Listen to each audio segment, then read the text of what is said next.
oopmaak in hierdie oggend en dit in Jesaja hoofstuk 38. Jesaja hoofstuk 38, ons lees daar saam die eerste 22 verse.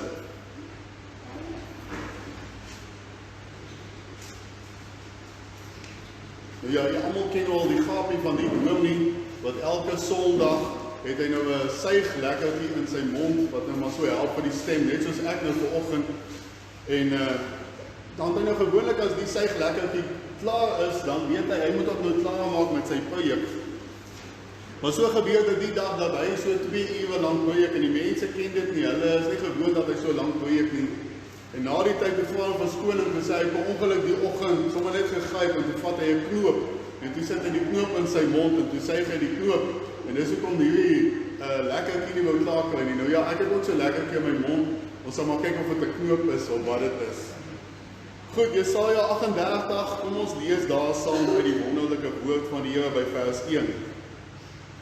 In die dae het Hizkia dodelik siek geword, en die profeet Jesaja, die seun van Amos, het by hom gekom en van hom gesê, so spreek die Here, gee bevel aan jou huis, want jy sal sterwe en nie lewe nie. Toe draai Hizkia sy gesig na die muur, en hy het tot die Here gebid en gesê, ag Here, dink tog daaraan dat ek voor u aangesig in trou en met 'n volkome hart gehandel het, en gedoen het wat goed is in u oë, en Hizkia het bitterlik geween.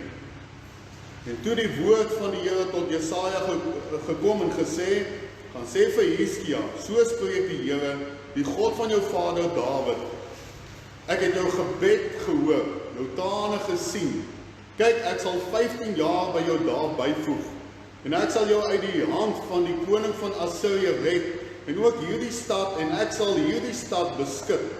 En dit sal vir jou die teken wees van die kant van die Here, dat die Here hierdie woord wat hy gespreek het sal volbring. Kyk, ek sal die skaduwee op die grade wat dit gedaal het, deur die son op die grade van Agas se sonnewyser, laat teruggaan, 10 grade agteruit. Die son het 10 grade teruggestaan op die grade wat dit gedaal het. Geskrif van Hizkia, die koning van Juda, toe hy siek was en van sy siekte gesond geword het. Ek het gesê, in die bloei van my dae moet ek heen gaan in die poorte van die doderyk, ek word beroof van my oorige jare. Ek het gesê, ek sal die Here nie sien nie, die Here in die land van die lewendes, ek sal die mense nie meer aanskou onder die inwoners van die wêreld nie. My woning is oopgebreek en van my af weggevoer soos 'n herderstent. Ek het my lewe opgerol soos 'n wewer sy weefsel. Hy sny my van die wewersbalk af. Van dag tot nag gee u my prys. Bring ek myself tot bedaring tot die môre, soos 'n leeu, so verbreek ek al my beendere. Van dag tot dag gee u my prys. Soos 'n swaalkie of kraanvoël, so het ek gepiep. Ek het gekir soos 'n duif. My oë het dof gekyk na bo. Here, ek is benoud. Wees u my borg. Wat sal ek spreek, aangesien hy my dit beloof het en hy self dit gedoen het? Ek sal soetjies voortgaan al my jare vanweë die bitterheid van my siel. Here, by hierdie dinge leef 'n mens en geheel en al is daar in die lewe van my gees. Laat my dan gesond word en laat my lewe. Kyk, tot heil het die bitter lyde my geword. Maar u het my siel lief gehad en getrek uit die kuil van vernietiging, want u het al my sondes agter u rug gewerp. Want die doderyk sal u nie loof nie, die dood u nie prys nie, die wat in die kuil neerdal sal op u trou nie hoop nie. Die lewende, die sal u loof, soos ek vandag. Die Vader maak aan die kinders u trou bekend. Die Here staan gereed om my te verlos. Daarom sal ons op my snaarinstrumente speel al die dae van ons lewe by die huis van die Here. En Jesaja het gesê, laat hulle 'n vrye koek neem en dit op die sweer sit, dat hy gesond kan word. En Hizkia het gesê, wat is die teken dat ek na die huis van die Here sal opgaan? Kom ons lees net tot sover uit die wonderlike woord van die Here. Nou geliefdes, u kan net so sit, dan bid ons net 'n woord saam. Hemelse Vader, ons dankie en ons loof U. Ons dankie, Here, dat ons so kan lees in U woord, dat daar genesing, genade en herstel by U is. U is 'n God wat kan verlos. Niks is te groot vir U nie. En Here, so kom ons in hierdie dag en ons kom loof U, ons aanbid U. En ons kom bid vir ons mensies wat vandag hier saam is. Ons kom bid, Here, dat elke besoeker hier vandag geseënd hier sal uitstap, gevul met U wonderlike woord. En dat ons vandag net vorentoe sal kyk en nooit sal terugkyk nie. Dat ons hierdie genade wat U vir ons gegee het sal sien as 'n laaste genade, dat ons daarin sal wandel en van vandag af ons alles net vir U sal gee. Ons kom bid, Here, wees dan so met elke een wat in hierdie dag daarna smag. Ons bid vir herstel. En so kom bid ons nou vir U woord wat ons nou gaan oordink met mekaar. Kom spreek nou, o Heilige Gees, met elke ene van ons. Ons kom bid dit alles in Jesus se wonderlike naam. Amen. Nou geliefdes, as teksonoordenking wil ek aan die voorhou vers 5 en vers 6 wat ons saam gelees het. Ons het nou die agtergrond gesien dat Hiskia kry hierdie geweldige nuus dat hy gaan vandag doodgaan. Stel jy dit voor, dit is die ergste teëspoed wat daar kan gebeur.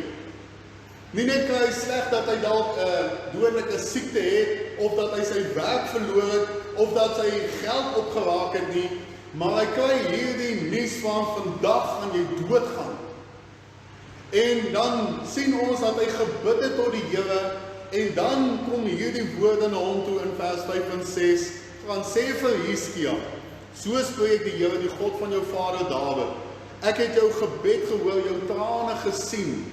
Kyk, ek sal 15 jaar by jou daar byvoeg, en ek sal jou uit die hand van die koning van Assirië red, en ook hierdie stad, en ek sal hierdie stad beskik. En as ek 'n tema kan gee, na aanleiding van daardie verse, dan wil ek hierdie tema vir u gee, en dit is die tweede kans. Die tweede kans. Geliefdes, hoe wonderlik is dit om kanse in die lewe te kry. Dis wonderlik om kanse te kry by God. Kanse tot vergifnis. Kanse tot herstel. En nie net in 'n geestelike vorm nie, maar dink hoeveel mense het al in hulle lewe bankrot gespeel. Hoeveel mense het al by die dood omgedraai. Maar dan het daar hierdie wonderlike genesing of herstel vir hulle gekom. Dis wonderlik om daardie kans in die lewe te beleef. En net so in die Bybel is daar mense wat wonderlik herstel is. Ons dink aan Dawid. Hoe dat Dawid oorspel gepleeg het, hoe dat hy selfs moord gepleeg het. Weet jy wie dit al raak gelees het? Hy het moord gepleeg, want hy daardie vrou se man op die voorste linies gaan sit met die doel dat hom gaan doodmaak. Maar wat gebeur uiteindelik? Hy gaan na die Here toe en die Here sê nie vir hom, nee, jy is vuil nie. Die Here sê nie vir hom, nee, jy moet nie na my toe kom nie, maar die Here gee vir hom 'n kans. En in die Nuwe Testament lees ons van Dawid dat die Here sê, dit is nou 'n man aan my hart. Wonderlike herstel wat daar gekom het vir Dawid. So dink ons aan Petrus, hoe dat hy gesê het, Here, ek sal u volg tot en met die dood toe. En die Jesus sê vir hom, nee, voor die haan kraai sal jy my 3 maal verloon. En hy doen dit toe, en daar kraai die haan, en dan sê die woord vir ons, dat hy stip vir Jesus in die oog gekyk, en hy het op buitekant gegaan en bitterlik gaan ween. En ek glo, hy kon nie daar met Jesus gepraat het weer nie, want hy was ons nou in gevangenskap gewees. Maar ek glo dat Petrus het daar uitgegaan, en hy daar op die grond geval, en hy het gebid en gesê, ag Here, vergewe my vir wat ek gedoen het. Ek het nou net 3 maal u ontken. Ek meen, hy het eintlik Jesus verwerp. Dis eintlik die ergste ooit. Dat hy 3 maal gesê het, ek ken nie daardie man nie, terwyl hy net enkele dae voor gesê het, u is die seun van die lewende God. Hy verwerp Jesus, maar het Jesus hom verwerp? Nee. Want soos ek sê, ek glo hy daar bely teenoor die Here, hy bekeer, en so lees ons dat die Jesus toe nou gevat is en hy is geslaan en toe is hy later gekruisig en hy 3 dae later uit die dood uit opgestaan en ek wonder wie dit al ooit in die woord raak gelees, wat het gebeur na Jesus se opstanding? Hy het mos aan die vroue verskyn en wat sê hy vir daardie vroue? Gaan sê vir die disippels en vir Petrus, die graf is leeg, ek het opgestaan. En ek het baie gewonder, hoekom sonder die Here vir Petrus uit? En dit is net my mening, dat ek dink Petrus kon daar een kant gesit het. En as hierdie vroue daar aankom en hulle sê, hey, luister julle disippels, kom by mekaar, ons het nuus vir julle. Dan kom Petrus daar gedink het, ja, is maar net vir die ander, ek is dit nie waardig. Maar die Here kom en sê, maar Petrus het 'n kans. Dan sê vir die disippels en vir Petrus. 'n wonderlike kans wat die Here gee. En net so is daar vir sommige ook vandag 'n tweede kans. 'n tweede kans op genesing. Ek het al gesien hoe mense by die dood omdraai. 'n tweede kans op herstel. 'n tweede kans op vergifnis van die Here. Wonderlike kanse wat die Here gee. Nou Hiskia was een van die vernaamste konings ek wil sê, in Juda gewees. En hy het regeer hier so van 740 tot 686 voor Christus. Hy was koning gewees vir 29 jaar.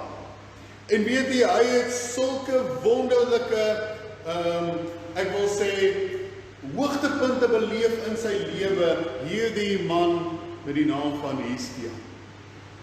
Ons lees in 2 Konings 19 vers 35. En in dieselfde nag het die engel van die Here uitgetrek en in die laar van die Assiriërs 185.000 verslaan. En toe hulle die môre vroeg klaar maak, was dit almal dooie liggame. Wat het daar gebeur? Nou het die Here vir hom gesê, ek sal die Assiriërs in jou hand gee. En die Here stuur een engel, en daardie engel gaan verslaan 185.000 mense op een slag. Dis die kans, dis die geleentheid wat die Here vir Hiskia gegee het. Hy het wonderlike hoogtepunte beleef, maar nou, wat het ons saam gelees? Waar sit hy nou? Hy sit in 'n hopelose toestand.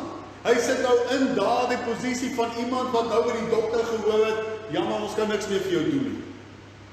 Hy sit in daardie posisie waar iemand hom ingeroep het in die kantoor en iemand vir hom sê, jy word nou afgedank. Jy het nie meer werk nie. Of hy sit in daardie posisie waar iemand wil gaan geld trek en daar kom daar 'n papiertjie uit en sê nee, daar is niks meer nie. Hy sit in daardie posisie.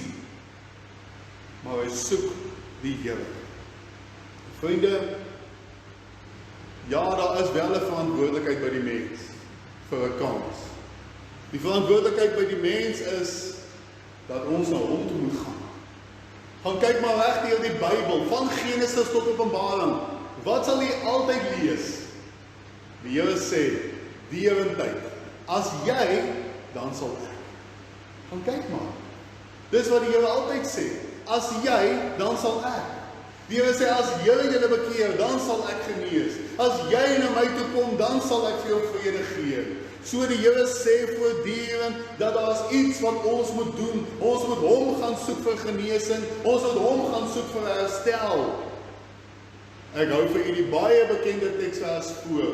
2 Korintiërs 7 vers 14. Kyk nou met dit in gedagte, as jy, dan sal ek. Kyk wat sê die Here daar. As jy getrou na die stem van die Here jou God luister en doen wat reg is in sy oë en luister na sy gebooie en al sy insettinge hou, dan sal ek geen een van die siektes op jou lê wat ek op Egipte land gelê het nie, want ek is die Here wat jou gesond maak. Nou kom ons vandag by hierdie gedagte wat die Here vir ons gee van tweede kans. Maar daar is 'n paar goed wat ons in gedagte moet hou. As u vandag nou hier sit en u sê u soek die hulp van die Here, u soek herstel, u soek dalk vergifnis, u soek wat ook al by die Here, dan is daar sekere gedagtes wat u in gedagte moet hou. En dit wil my by die heel eerste gedagte, en dit is die behoefte. Die behoefte tot 'n tweede kans. Die behoefte. Ons het dit saam gelees, Jesaja 38 vers 1, wat sê, in die dae het Hizkia dodelik siek geword.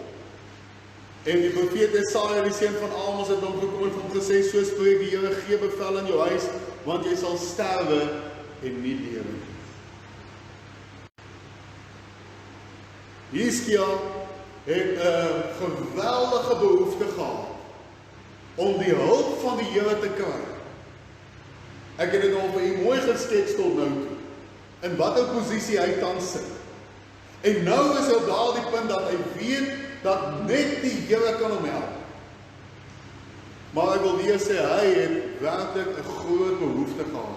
Daarom lees ons hierdie woorde in vers 3, en Hizkia het bitterlik geween. Ek weet nie van u nie, maar as ek lees daardie woorde, nie net geween nie, maar bitterlik geween, dan sê dit vir my een ding, en dit is dat hierdie man platgeslaan was. Platgeslaan. Hy het nie eens meer daardie silwer rand aan die wolk gesien nie, die donker wolk. Hy het dit nie gesien nie. Hy het niks op daardie stadium gesien, hy was platgeslaan.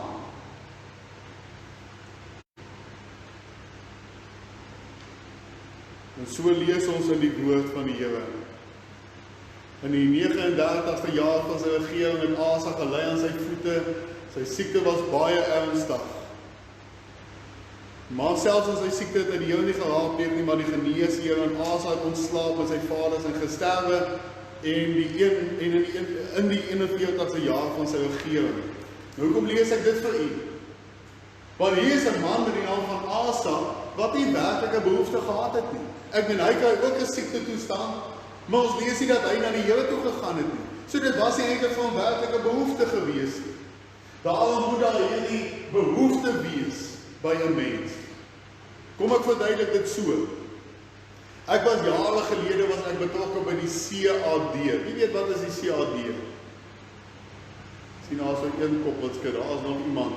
Goed, die CAD is die Christelike Afhanklikheidsdiens. Dit is in elke dorp is daar gewoonlik so 'n groepie mense wat bymekaar kom so iewers in die week. En dit is 'n mense wat of alkohol of dwelmverslaafdes is. En dan is daar mense wat nou al gebreek het met daardie verslawings. En dan is hulle daar, die mense wat nou tans nog verslaaf is, kan dan daarheen kom en so help hulle mekaar, so bemoedig hulle mekaar. Daar word ook gewoonlik geestelik gewerk met daardie mense. So hulle is dan bekend as die CAD. Nou ek was jare gelede by hulle betrokke gewees. Maar weet jy wat het ek daar opgemerk? Dat as iemand by daardie deur inkom en hy kom sit daar, as iemand werklik 'n behoefte het om verlos te word of om genees te word, om herstel te word, wat ook al, as iemand werklik 'n behoefte het, dan is die kans dat daardie persoon herstel gaan word 100%. Hoekom? Want hy wil.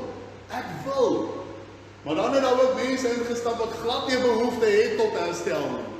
Want hy stap daar en hy gaan sit daar so en dit lyk of hy daar op 'n ander planeet is en sodra as by daardie persoon begin praat en ons vra nou, goed, ons sê vir jou baie welkom hier, wat maak jy? Ja, my ma het gesê ek moet kom. Of my baas het gesê ek moet kom, want hierdie gedrinke uit daar by die werk moet ophou. So nou sê ek maar hier, gaan daar herstel vir daardie mens kom? Nee, want hy het nie in sy hart 'n behoefte nie. Hy gee nie eintlik om nie. En net so lees ons dat dit is een van die dinge wat ons in gedagte moet hou tot herstel. Ons moet 'n behoefte hê. Want die oomblik as ek 'n behoefte het, dan weet ek mos, daar moet herstel, dus daar moet 'n verandering kom in hierdie huidige situasie.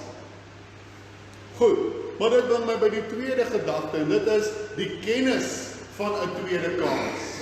Die kennis van 'n tweede kans. Nou dit klink nou snaaks, maar ek gaan dit nou verduidelik. Vers 2 sê, toe draai Hizkia sy gesig na die muur, en hy het tot die Here gebid. Nou geliefdes, dink net vir 'n oomblik saam met my. Wie het hom hierdie nuus gegee? 'n Profeet met die naam van Jesaja. En Jesaja was een van die merkwaardigste profete in die Bybel.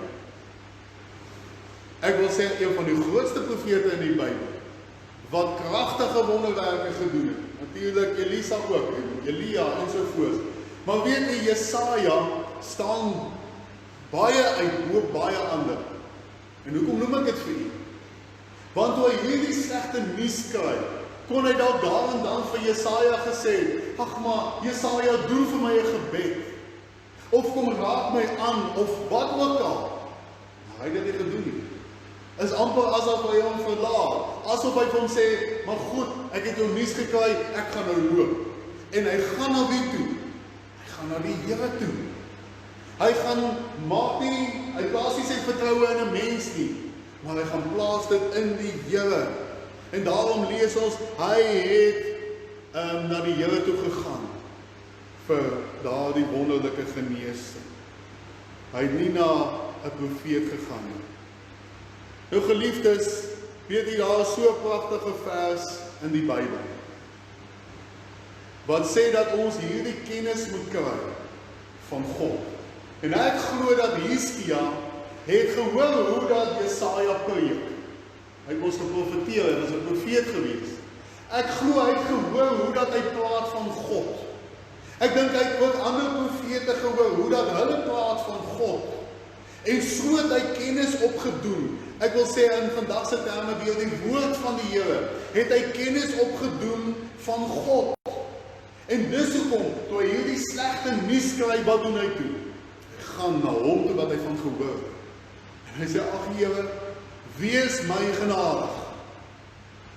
En net so lees ons ook in die Nuwe Testament vir ons. Petrus kom sê vir ons in 2 Petrus 1 vers 2, sê hy die volgende, mag genade en vrede vir julle vermeerder word deur die kennis van onze God, van God en Jesus onze Here. So wat sê Petrus daar? Hy sê, mag genade en vrede vir julle vermeerder, deur wat? Deur kennis. En daarom, ek sê altyd, daar die ou liedjie, wat die kinders op sonnaskool gesing het, lees jou Bybel, bid elke dag, dis die waarheid. Ons moet dit doen. Ons moet dit nie los hou met die sonnaskool nie. Ons moet dit ons vandag toe nog doen. Want as ons Bybel gaan lees, gaan ons kennis opdoen van God. Ons gaan leer in die Bybelse blaaie wat God kan doen. Ek weet nie van u nie, maar as ek daar by Genesis lees, dat hy net 'n woord gespreek het en die hele aarde het ontstaan. Wat is dan te groot vir die Here? Niks nie. En so gaan ek kennis opdoen van die Here. En as ek kennis het, dat hy die onmoontlike kan doen, dan gaan ek ons na hom toe gaan. Dan gaan ek met vrymoedigheid doen, ek wil amper sê, ek gaan hardloop na hom toe, want ek gaan weet wat hy kan doen. Nou ja, ek wil nou net vir al die nuwelinge sê, julle sal my nog so leer ken. As ek preek, dan gebruik ek baie illustrasies, want ek glo Jesus het ook so gepreek. Die gelykenisse het hy ons gepreek. Nou kom ek gee vir u 'n storie om nou hierdie waarheid vas te maak van as ek kennis het van iets, dan gaan ek makliker na daardie persoon toe. My pa was baie betrokke by die kommando gewees en so voort. En ek het natuurlik van hierdie mense my vriende geword. Hulle was my ooms gewees, maar hulle het my vriende geword. En so was daar 'n spesifieke man gewees. Hy was 'n sergeant gewees. En hierdie man, kyk, as jy nou dink aan Chuck Norris en jy dink nou aan al daardie Rambo en almal daardie, dan sal ek hom ook nou daar so sit. Omdat ek was 'n seentjie gewees toe ek hom geken het, maar ek sal hom ook daar gesit het. Hy het eers dinge uitgesorteer en dan later gepraat. Maar weet jy, dit wat ek gesien het, soos wat ons met hom gewandel het, dit wat ek gesien het is, hy sorteer 'n ding uit. 'n Mens hoef nie te twyfel nie. En die dag toe ek in moeilikheid is, waar my lewe in gevaar is, waar ek voor hierdie vyande staan, wie het ek gekontak? Ek het hom gekontak. Hoekom het ek nie iemand anders gekontak nie? Want ek het geweet, hierdie man, hy gaan die werk kan doen. En hy het dit ook toe so gedoen. Lang storie kort, hy het daar gekom, dit was nou so 'n woonplek gewees, en hy het met daar die bakkie van hom daar deur al die huise gejaag, en hy het almal plat geslaan, en toe almal so lê in die laaste sinplaas sou val, en die stof so gaan lê, toe loop hy daar na my toe, en hy sê, SP, jy het my gebel, kan ek help? Toe het hy dit klaar gedoen, want ek het kennis gehad van hierdie man, ek het geweet, hy kan dit doen, en hoeveel te meer die Here. As hy kennis het dat hy die onmoontlike kan doen, dat niks te groot is vir hom nie, dan wanneer ek 'n behoefte het, gaan ek mos na hom toe hardloop. En daarom is dit belangrik dat iemand 'n werklike behoefte moet hê en ook kennis moet hê, sodat ek kan weet na wie toe ek gaan. Maar dan, die oorgawe by die tweede kans.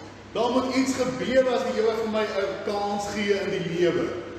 En dit is, ek moet volhard daarin, ek moet oorgegewe lewe daarin, die oorgawe van die tweede kans. Ons lees daar in vers 3, en gesê, ag Here, dink tog daaraan dat ek voor U aangesig in trou en met volkome hart gewandel het en gedoen het wat goed is in U oë, en Hiskia het bitterlik geween.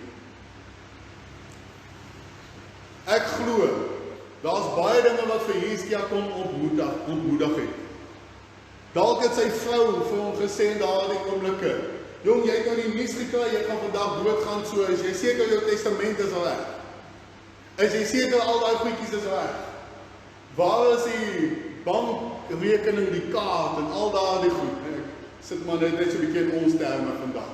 So sy kon baie maklik dit gevra het en eintlik ontmoedig het, want hy kon nog hierdie hoop gehad het van, maar die Here kan my herstel, die Here kan my genees. Maar wat gebeur? Mense sal hom kom ontmoedig. Ek glo dit kon baie maklik gebeur het. Maar wat het Hiskia gedoen?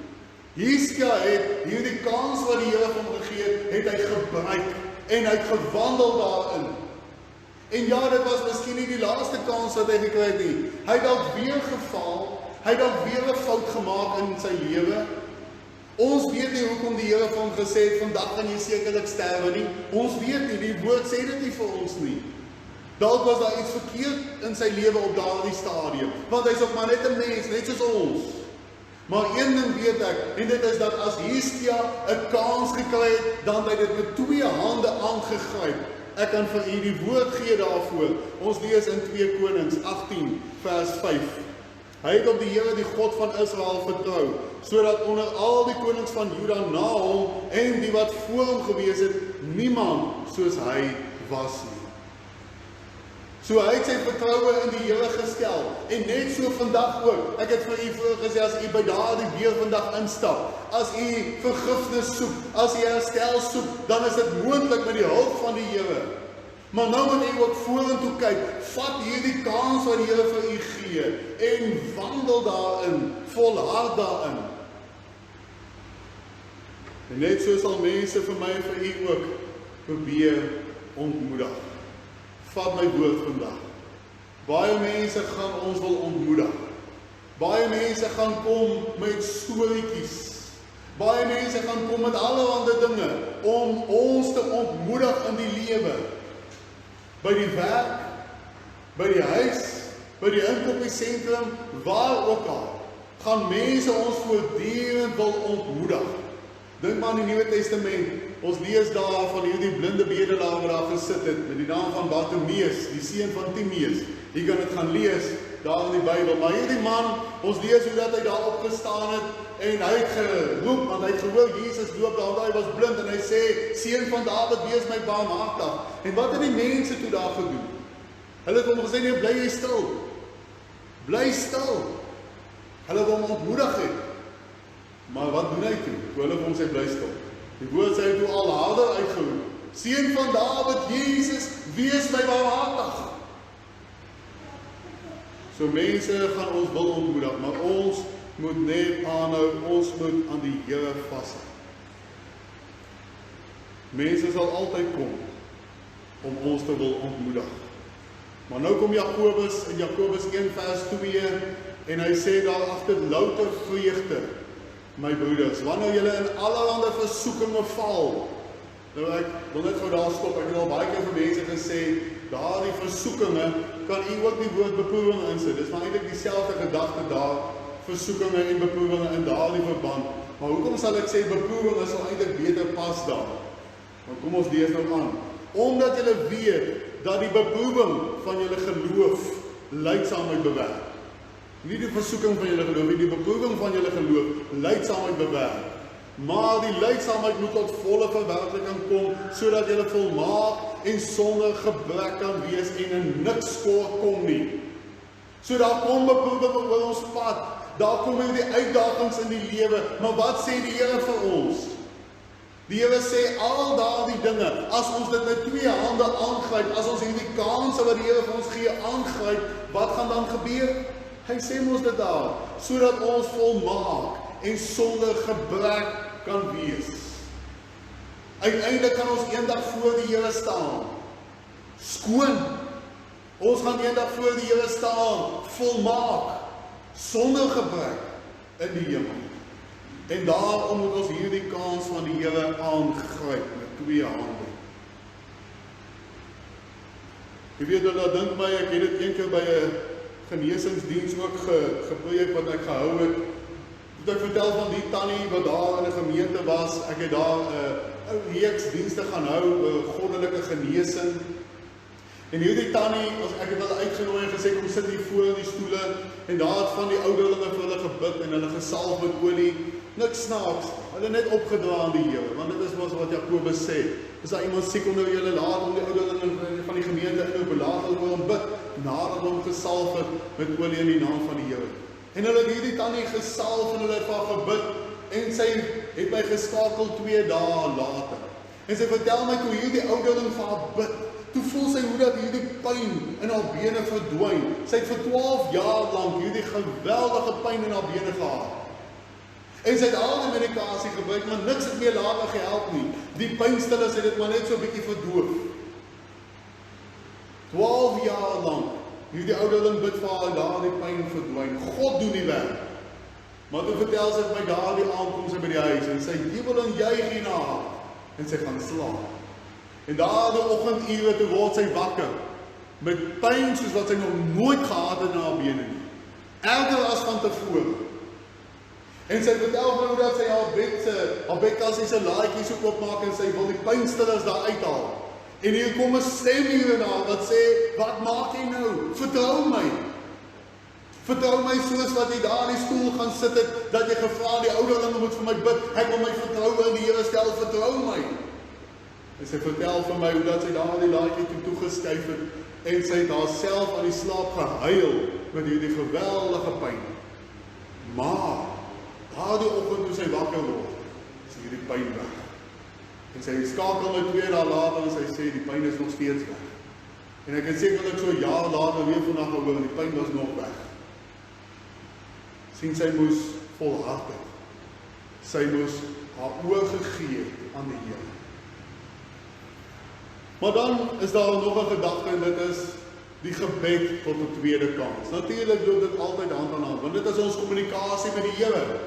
Die tweede kans gaan gepaard met gebed. Ons lees in vers 5, gaan sê vir Hizkia, so spreek die Here, die God van jou vader Dawid, ek het jou gebed gehoor, jou trane gesien, kyk ek sal 15 jaar by jou lewe, 15 jaar by jou dae byvoeg. So ek sê weer, hierdie man het nie vir Jesaja gevra om in te tree nie. Hy het nie vir een van die ander profete gaan soek nie. Hy het nie eens na die priester toe gegaan nie. Ek meen op daardie stadium was daar nog priesters. Hy het nie eens na hulle toe gegaan nie. Maar na wie toe gaan hy? Na die Here toe.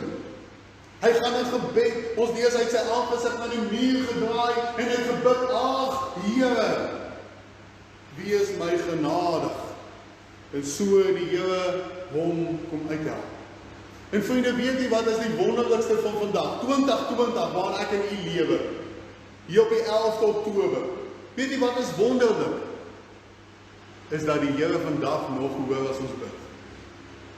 Hy hoor ons gebede. Al voel dit vir u soms of ek in die dak vasbid. Vat my woord vandag, die Here hoor u gebede. Ja, hy antwoord dit dalk nie soos ek en u dit wil hê nie. Hy antwoord dit dalk nie in ons tyd nie. Maar as ons so terugkyk in ons lewe, en u wees eerlik met uself, as u so terugkyk in die lewe, wat sal u sien?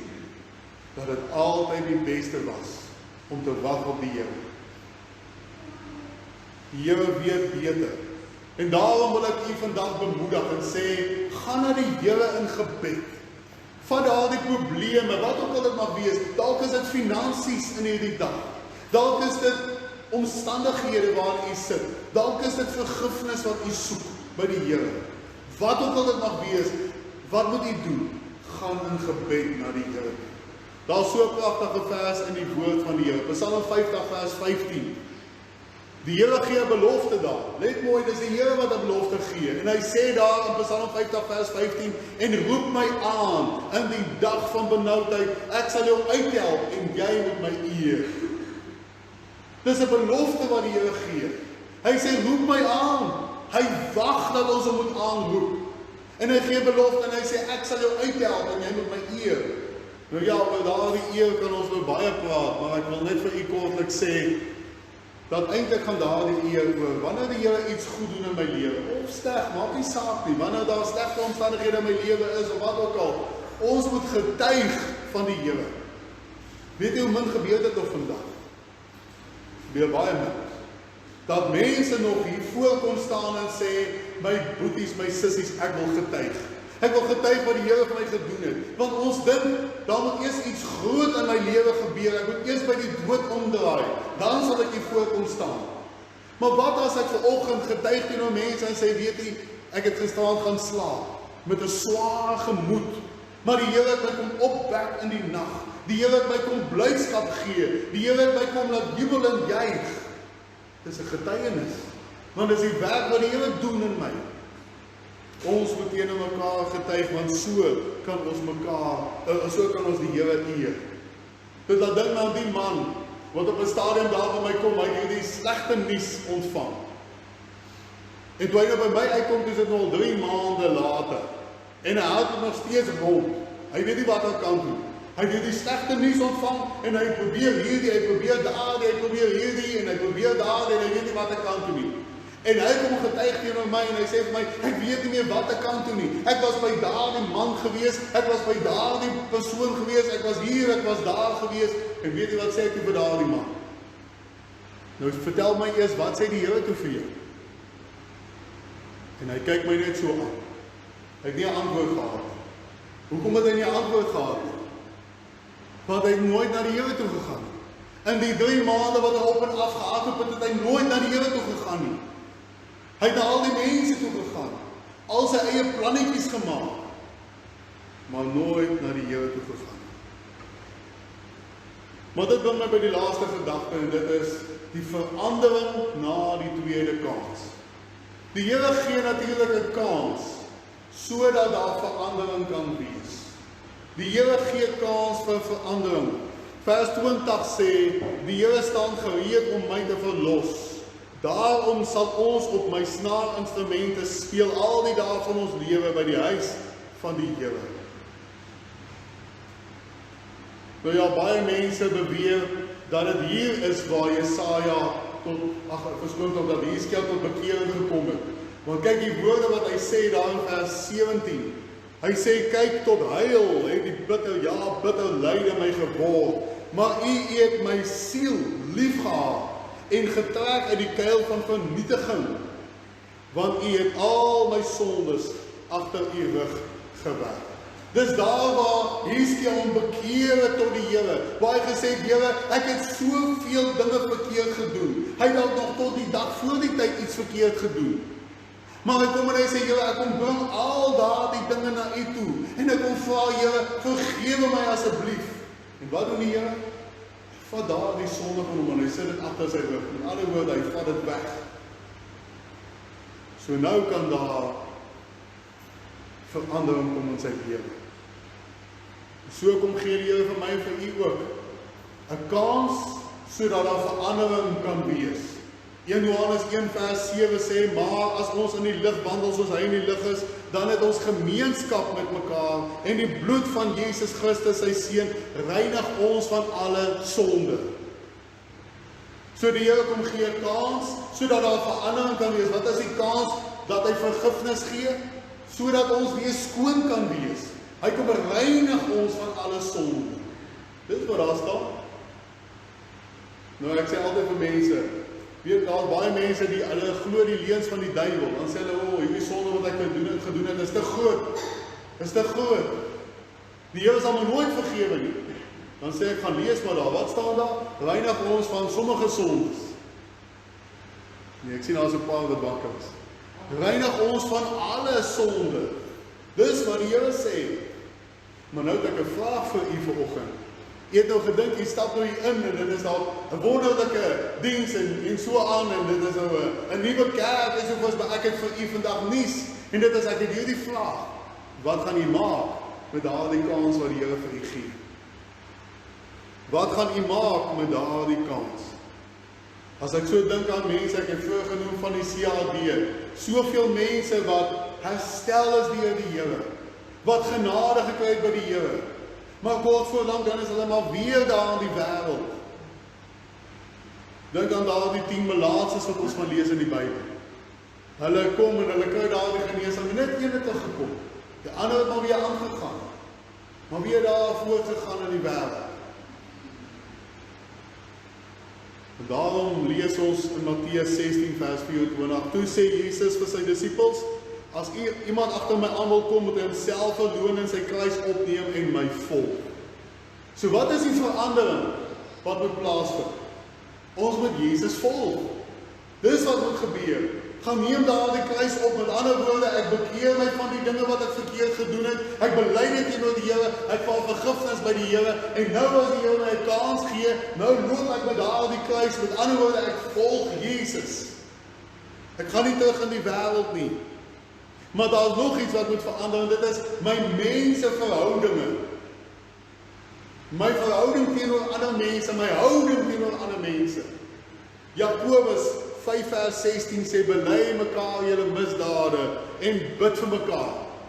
Ek wil die klem nie op lê, bid vir mekaar, sodat julle gesond kan word. Die vurige gebed van 'n regverdige het groot krag. En as iemand vir my vra, maar wat maak hierdie kerkie dan anders?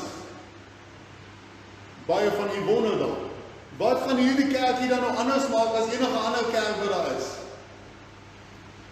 Ek gaan my beste doen met die hulp van die Here om te sorg dat almal wat deel is van hierdie groepie, van hierdie kerk, ons moet in liefde wandel. Jy weet, ons kan alles hê in die lewe, maar as ons nie liefde het, het ons niks. En daarom het ek in die begin gesê, as ek iets van iemand hoor, dan gaan ek na daardie persoon toe en ek gaan maak dit reg. Ek gaan praat nie eers, en ek wonder nie eers, en nou sit die duiwel nog gedagtes nie. Nee, ons moet van vandag af, van dag 1 af, moet ons mekaar lief hê. En as u nie mekaar lief het nie, wat moet u doen?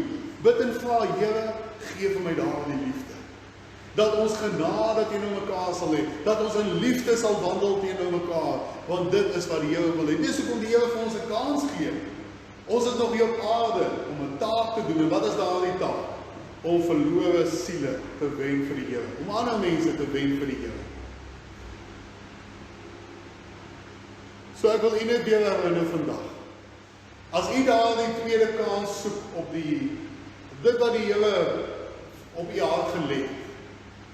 As u daardie tweede kans soek, wat moet u doen? Roep die Here aan. Roep die Here aan. Moet nie ontmoedig word nie, deur ander omstandighede of deur mense nie. Die Here Jesus het vir u ook aan die kruis gesterf. Hy het dit vir u gedoen, deur sy kosbare bloed. En nou nooi die Here u uit, kom vandag met u behoefte na hom. Wat ook al dit is, kom vandag na die Here toe. En ek weet, die Here sal u 'n kans gee. Op sy manier, binne sy wil, sal die Here vir u 'n kans gee. Want hy is 'n God van genade. Amen.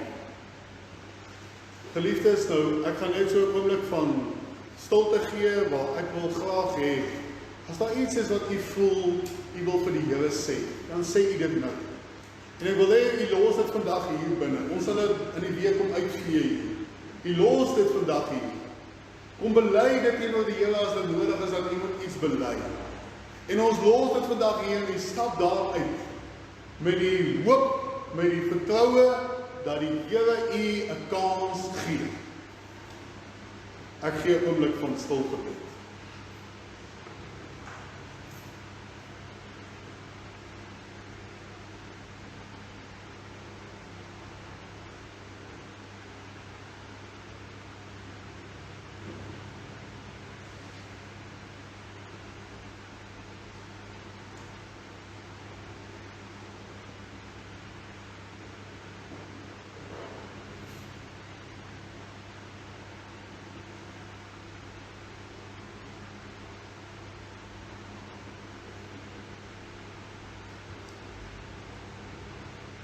Wonderlike Jesus, Here, U sien ook nou daar die gebede, U hoor dit wat opgaan na U toe.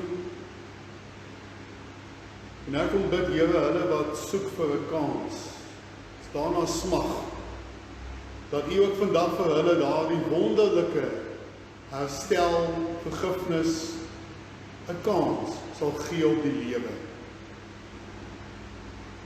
Ons kom bid, Here, dat hulle wat nou na U toe gekom het, dat U hulle ook sal help. Ons kom bid dan ook so, dat U met ons sal wees verder in hierdie dag. Mag U verheerlik word deur dit alles. Ons bid dit in Jesus se wonderlike naam.